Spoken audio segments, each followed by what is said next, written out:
სახელითა მამისათა და ძისათა და სულისაცმინდისათა. ბიბლია ყოველდღე მოგესალმებით ყველას მეგობრებო. დღეს ჩვენ ვისაუბრებთ მარხვაზე, მარხვის არსი და მნიშვნელობა, ხანგრძლივი მარხვები, ასევე ერთდღიანი მარხვები, მსგებსი რა არის, როგორ ვიმარხულოთ ესე თქვა პრაქტიკულად და როგორ უნდა მოიქცეს მორწმუნე თუ რაიმე მიზეზით მარხვას შენახვა არ შეუძლია. მეგობრებო, ღვთის რწმენა და სიყვარული ყოველ ადამიანს გულში უნდა კონდეს დამარხული, მაგრამ რწმენა და სიყვარული მაშინ ხდება ცხოველი, ანუ ცოცხალი, როდესაც მათი გამოვლინება ხდება საქმით. ჩვენ ვიცით, რომ წმინდა წერილში წერია იოანე ამბობს, რომ ესე იგი რწმენა საქმის გარეშე მკვდარია. ერთ-ერთი ამგვარი საქმეთაგანია, როცა ჩვენ ესე იგი ღმერთის ჩვენდამი ესე თქვა უსაზღრო სიყვარულის პასუხოდ ჩვენ ამქვეყნიურ სიამეებს, ესე იგი საჭმელს, გართობას, შვებას, ესე იგი ცოტათი მოვიკლებთ და ვიქნებით თავშეკავებულნი. ამას ეწოდება მარხვა. ამ აზრით გონიერი ადამიანი ლოცვის მსგავსად სულ მარხვაში უნდა იყოს, ხო, იყვნენ და არიან კიდეც ასეთი წმინდა მამები, ხო? მაგრამ საზოგადოდ ადამიანს, ესე იგი თავისი დაცემული უძლური ბუნების გამო არ შეუძლია გამუდმებული, ასე ვთქვათ, თავშეკავება, ხო? ამიტომ ეკლესიამ დაადგინა გარკვეული დრო და ფორმა თავშეკავებისა, ანუ მარხვისა, რომლის დაცვა თავდაპირველად თუნდაც მექანიკური და ესე ვთქვათ იძულებით არის საწინდარი იმისა, რომ ოდესმე შევძლეთ ჭეშმარიტ მარხვაზე და თავშეკავებულ ცხოვრებას. აი ახლა შობის მარხვაში ვიყოფებით ჩვენ და ასე იგი ჩვენს მიუტანოთ ყრმა იესოს საჩუქარი, ჩვენი საჩუქარი იქნება ის, რომ ჩვენ გულწრფელად ვიმარხულებთ, არა მარტო საჭმით, არა ესე ვთქვათ, არამედ პირველ რიგში სულით, ხო? ანუ სულიერად უпростоრად, ხო? ჩვენ უნდა ვიმარხვა, ანუ ჩვენ ისე არა, ესე იგი რომ ესე იგი ჩვენ ხორცს არ შევჭამთ, მაგრამ შეგვიძლია შევჭამოთ ჩვენი მეზობელი, ან ჩვენი თანამშრომელი, ხო? გასაგებია.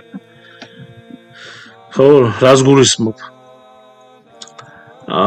ანუ თავშეკავება, განრისხვა, ყვირილი, აი ეს ყველაფერი დროა, ეხლა არის დრო, რომ ეხლა თუ არა, მაშინ როდის? მაშინ არასდროს. იმიტომ რომ ეხლა მარხვა არის და თავი შევიკავოთ, ხო? რასაც ვაკეთებ და ცუდი ჩვევები ეს, ტელეფონი, ეს ტელევიზორი, პლანშეტები, სოციალურ ქსელები, ეს დასრულები და ესე იგი რომ შედიხარ და ესე იგი ჩაყვითავ და ერთი მინიმუმ 4-6 საათი რო იქარ და ესე იგი დრო გადის ისე რომ აზეც ვერ მოდიხარ. ამიტომ ეხლა დრო არის, მეგობრებო. ეხლა ხანგრძლივი მარხვები. მეგობრებო, წელიწადში დაწესებულია 4 ხანგრძლივი მარხვა, რომელიც წინ უძღვის 4 დიდ დღესასწაულს. ჩვენ ვიცით, რომ ესე იგი ეს არის დიდი წმინდა მარხვა, დიდ მარხვას ჩვენ ვიძახით და არის ეს ქრისტეს ბრწყინვალე აღდგომის წინ. ანუ დიდი მარხვა, საშობაო მარხვა, ქრისტეს შობის წინ, ხო, ჩვენ ახლა აი, ერთხელ ვიმეორებ შობის მარხვა და ღმერთმა გაგვაძლიეროს ყველა.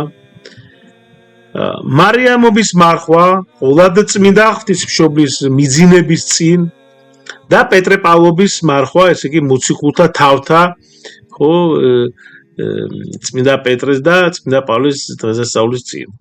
დიდი წმინდა მარხვა, ხო, ამათგან ყველაზე ხანგრძლივი და ასე ვთქვათ საპასუხისმგებლოა, იგი აღდგომის წინ, ესე იგი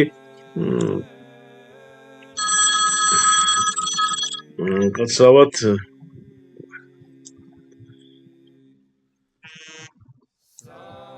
ხო. ბოდიში უკაცრავად ესე იგი დიდი მარხვა ხო ჩვენ ვიცით რომ აღდგომის წინ 49 დღით ადრე იწყება ანუ 49 დღით ადრე იწყება და აღდგომის დღესასწაულამდე გრძელდება. შობის მარხვა გრძელდება 28 ნოემბრიდან 7 იანვრამდე და როდესაც ეკლესია დღესასწაულობს იესო ქრისტეს ხორციელად დაბადებას, ხო? ნუ ხო. ესე იგი მარიამის მარხვა ორკვირიანია და გრძელდება 14 აგვისტოდან 28 აგვისტომდე, როდესაც ეკლესია დღესასწაულობს ყოვლად წმინდა ღვთისმშობლის ამქვეყნიური ცხოვრების დასასრულს, ესე იგი მის მიძინებას. და ესე იგი პეტრე პავლოვის მარხვა ხანგრძლივობა პეტრე პავლოვის მარხვის ხანგრძლივობაც ესე იგი ცვალებადია 9 დღიდან ესე თქვა თქვენ ნახევრამდე ეს იმიტომ ხდება მეგობრებო რომ მისი დასასრული ესე იგი უძრავია ხო და დასაწყისი კი მოძრავი და უკავშირდება ესე იგი სულთმოფენობის დღესასწაულთან არის დაკავშირებული სულთმოფენობის და რომელიც თავის მხრივ აღდგომის დღესასწაულზეა დამოკიდებული და აღინიშნება ესე იგი აღდგომიდან 50 დღეს პეტრე პავლოვის მარხვა იწყება სულთმოფენობიდან 1 კვირის შემდეგ და მთავრდება 12 ივლისს ახალი სტილით. როდესაც ეკლესია იხსენიებს თავთა მოციქულთა პეტრე და პავლეს. ხო, ჩვენ კიდევ ერთხელ ვიმეორებთ, მართებს თავშიკავება, მარხვაში ვართ, დღემდე არ ემარხულა. აი, მოგმართავთ თხოვნით, რომ ესე იგი აუცილებლად დაიცავით მარხვა სულიერად პირველ რიგში, გავაძლიეროთ ლოცვები, დილა საღამოს ცოტა ესე იგი სანამ დილი და ცოტა ადრე ავდგეთ, ხო, ესე იგი დილის ლოცვებში დავამატოთ ერთი დიდება ფსალმუნის, ხო, ან თქვა სამსახურში წავიკითხოთ ფსალმუნი, ხო, და ესე იგი წავიკე მოусმინოთ სახარებას, ხო, არღზე არის სახარება მაქვს მე თქვენ იცით.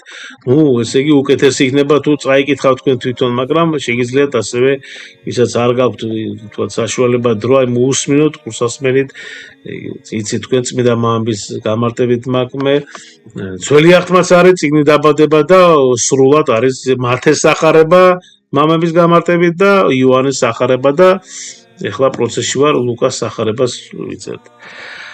ხო, ეხლა მეგობრებო, რაც შეეხება ესე იგი ერთდღიან მარხვები, ну განსაკუთრებულ დღეებში ეკლესიამ ესე იგი დაგვიდგინა ერთდღიანი მარხვები.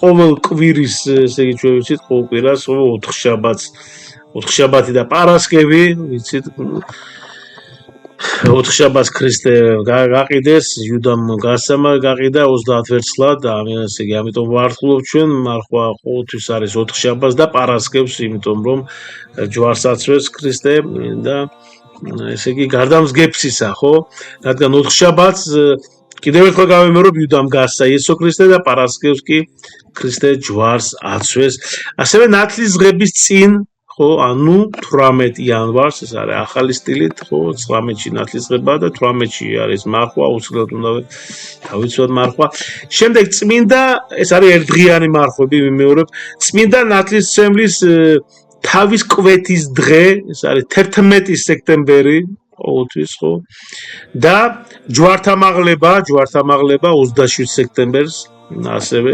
სამწუხაროდ ეს არის 27 სექტემბერი არის იცით ყველა სოხუმის დაცემის დღე მე თვითონ სოხუმელი ვარ დავიბადე დავიზარდე და ღვთისწყალობით დავრუნდები კიდევაც ხო მაგრამ რა თქმა უნდა შემთხვევითი არა სოხუმის დაცემა და ჯვართამაღლება ნუ ამაზე შემდეგ საუბრებთ კიდევა უფალს მეგობრებო ანუ წლის განმავლობაში არსებობს რამდენიმე განსაკუთრებული ესე იგი კვირა ანუ შვიდეული როდესაც 4 შაბათი და პარასკევი არასამარხო დღეები ასე ვთქვათ ანუ ხსნილია ასეთ შვიდეულს ეწოდება მსგებსი. ძველ ქართულში ეს სიტყვა ზოგადად შვიდეულის აღსანიშნავად იხმარებოდა და მიუხედავად ოთხშაბათისა და პარასკევის მარხვა გახსნილები, ესე იგი გახსნილებზე დღეს კი მან იმ კვირის მნიშვნელობა შეიძინა, ესე იგი, რომელშიც ყველა დღე ხსნილია. ანუ წელიწადში ასეთია მსგებსი 5-ია, ხო? შობიდან ნათლისღებამდე, ხო? მეზვერისა და ფარისევლის შვიდეულში, ყველიერის შვიდეულში, ხო, ანუ დიდ მარხვის წინ ბოლო კვირა ხო ხსნილია ყველითა და ესე ვთქვათ კვერცხით. ბრწყინვალე შვიდეული, ხო, აღდგომის შემდეგი კვირა და სუთმოფენობის შვიდეული, ანუ სუთმოფენობის დღესასწაულის მომდევნო კვირა. 4 უკანასკნელი მსგებსის თვე და რიცხვი ყოველწლიურად საეკლესიო კალენდარში უნდა შევხედოთ და უნდა ნახოთ, უნდა მოიძებნოს. ეხლა როგორ ვიმარხულოთ პრაქტიკულად, ხო, ანუ ესე ვთქვათ, ხო, ანუ მარხვის დროს ადამიანმა არ უნდა მიიღოს რაც გარკვეული სახის საკვები, ხო? ესე იგი ხორცეული, ხო? ესე იგი ცხოველი, ფრინველი, ხო, რძის ნაწარმი, ხო, რძე, თქვა, მაწონი, ხაჭოყველი, გარაჟანი, კარაქი, ხო, კვერცხი, ხო? ხო შეიძლება პური, რა თქმა უნდა, მარცვლეული, ხილი, ბოსტნეული, ყველაფერი, ხო, თაფლი. თევზი შეიძლება ეხლა ამ შობის მარხვის თევზი შეიძლება გარდა ოთხშაბათს და პარასკევს, რა თქმა უნდა, ნუ წესი ყოთის 25-მდე.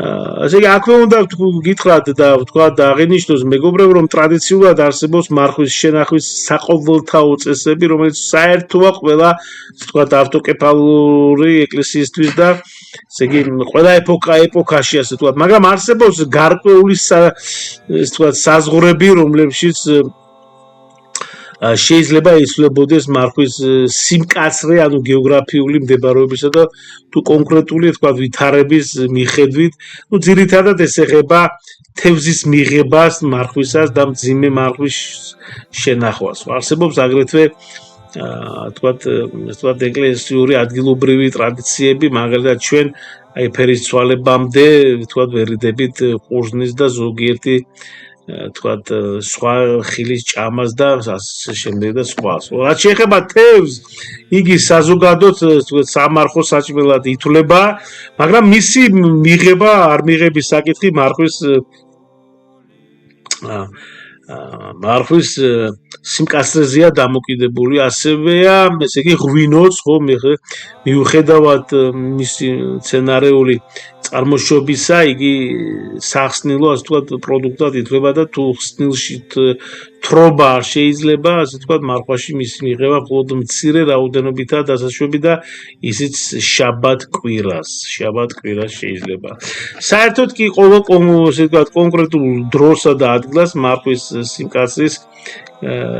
სიმკაცრეს რუსულად განსაზღვრავს ადგილობრივი ეკლესიის მამამთავარი.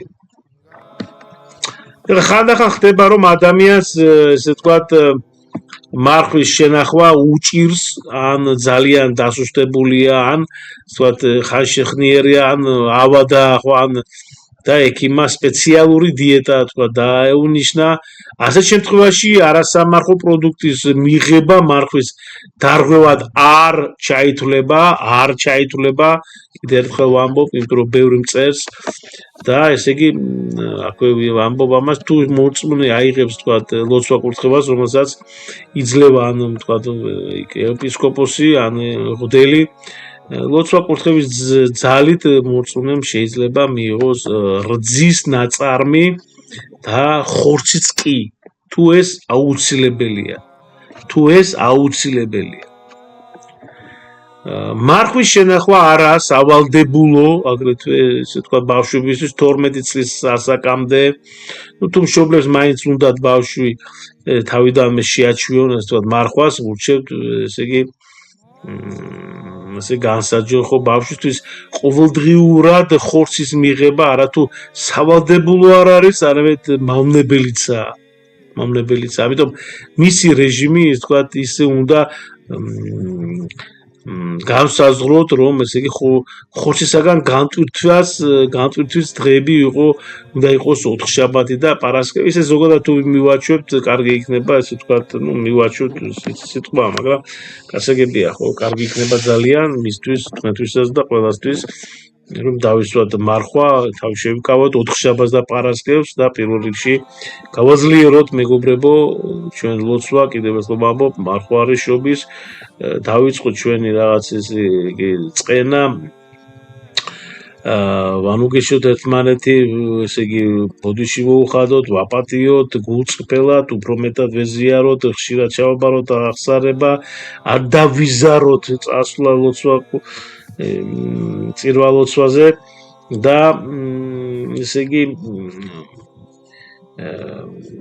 ყოველდღიურად მეგობრებო, ყოველდღიურად აი უსმინეთ სახარება, აუცილებლად თითო თავს, ესე იგი აუცილებლად მოусმინეთ სახარებას. ღმერთმა გაგახაროთ, გაგაძლიეროთ, დაგლოცოთ და გაიხარეთ. მადლობა.